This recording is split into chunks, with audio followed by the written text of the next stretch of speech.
Hello everyone. आज के lecture में हम बात करेंगे हिस्टीरिया के बारे में। हिस्टीरिया एक ऐसी बीमारी है जो दिमाग से जुड़ी है, ना कि शरीर से।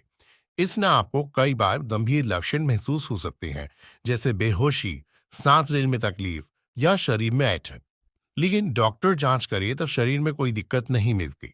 इसलिए इन लक्षणों और तकलीफों से जुड़ी जांचों में भी, जैसे कैंट स्कैन, ईसीजी और भी कई परीक्षणों में कोई भी कमी नहीं निकलती है।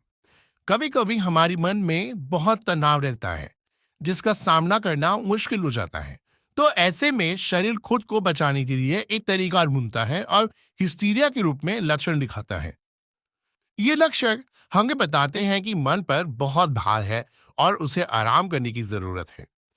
तो हिस्टीरिया के लक्षणों में कुछ प्रमुख लक्षण हैं, जैसे अचानक या धीरे बेहोश हो जाना, सांस लेने में तकलीफ या ऐसा महसूस होना जैसे दम घुट रहा हो, हाथ पैर में ऐंठन या झटके आना, बहुत ज्यादा गुस्सा आना या जिद्दी हो जाना, मन के मुताबिक काम ना होने पर परेशान हो जाना और कुछ देर में बदहवास भी हो जाना।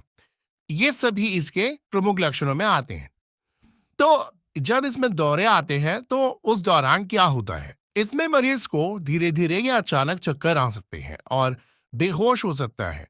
बेहोशी के दौरान मरीज की सांस चलती रहती है, पर शरीर ढीला हो जाता है, दांत बिछने लगते हैं और कभी कभी हाथ पैरों में हल्के झटके और तेज ऐंठन भी हो सकती है।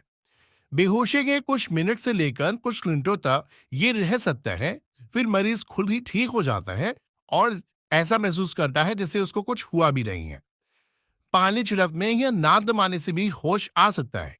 तेज सांस लेना, छाती और गले को पकड़ना या आवाज बंद होना भी हो सकता है।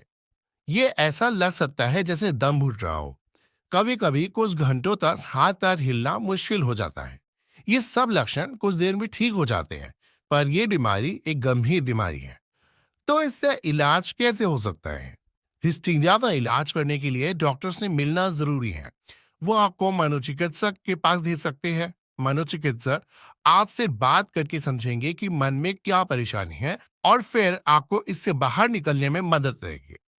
इसमें थेरेपी और दवाएं भी होती हैं, जैसे तो इसके ट्रीटमेंट प्रोटोकॉल के अनुसार रोगी को सबसे अलग घर में रहने को बोला जाता है। परिवार के एक सदस्य से ज्यादा लोग उससे आसपास नहीं जाने चाहिए। इसमें एक इंजेक्शन दिया जाता है, क्लोरप्रोमेविन, 2 मिलीलीटर। इसको मांसपेशियों में इंजेक्ट किया जाता है और हर 6 घंटे में 2 दिनों तक इसे दिया जाता है। आपकी जानकारी के लिए ट्रीटमेंट प्रोटोकॉल आपकी स्क्रीन पर भी दिए गए हैं। आप उन्हें नोट डाउन कर सकते हैं या स्क्रीनशॉट ले सकते हैं। धन्यवाद।